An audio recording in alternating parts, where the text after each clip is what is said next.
এই মেশিনটার নাম কি? এটা মধু হারভেস্টিং। মধু হারভেস্টিং মেশিন বলে। আচ্ছা আচ্ছা, এর কোনো স্পেসিফিক নাম নেই।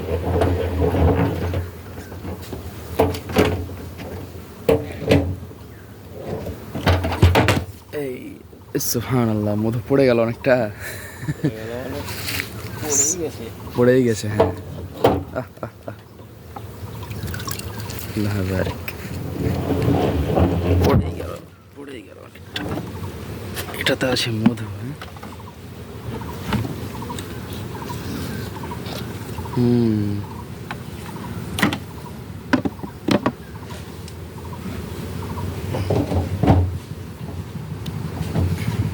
মাশাআল্লাহ তাবারাকাল্লাহ। ফুটোই ফুটোই শিফা দেখা যায়। সুন্দর মধু। ধরেন।